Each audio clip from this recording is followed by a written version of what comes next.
academic writing, some basics, objective and subjective language. First of all, academic writing, generally, you want to maintain an objective stance.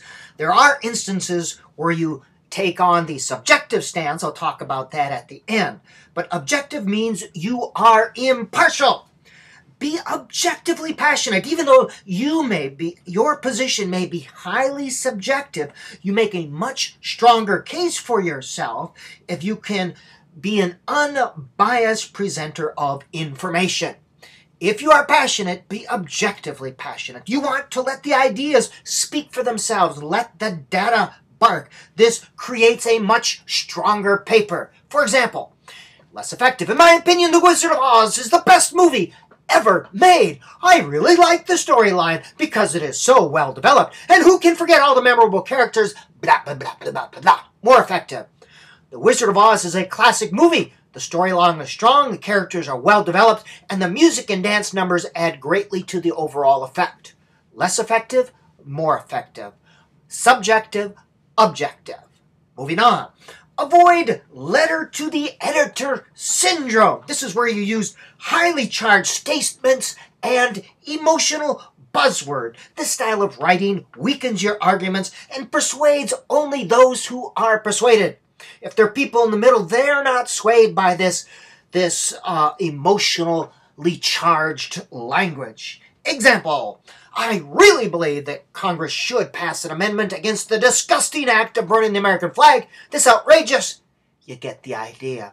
If you're already convinced, that's going to move you. If you're right in the middle, this will probably scare you away. You make a much stronger argument if you avoid this letter to the editor syndrome. Say it and support it. Congress should pass an amendment against flag burning out of respect for those who have died in the service of our country. Stronger, weaker argument. Letter to the editor syndrome, not so there. Avoid value statements.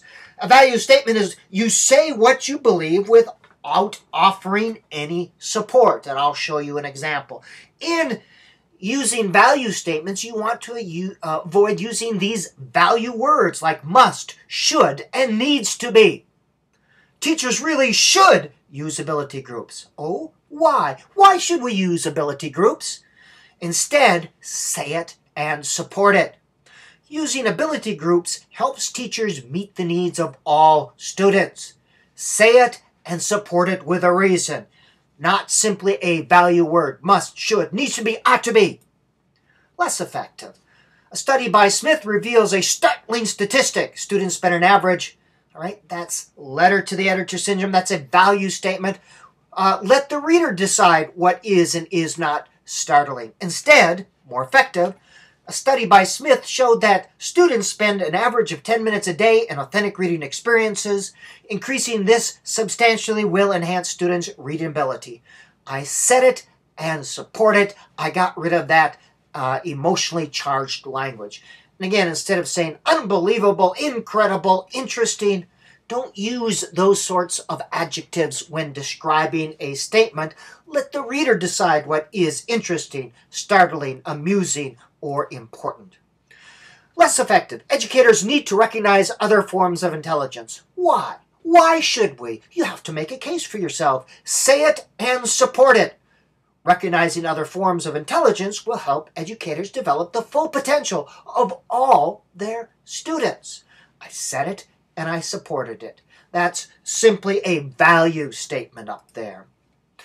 In objective academic language, no personal pronouns. Those are I, me, my, mine, we, us. All right? You want to take yourself out of the writing to the greatest extent possible. You do not exist. There's no I in team. There's no I in academic writing as well. And I'm going to end right here. The next slide will review some basics of academic writing.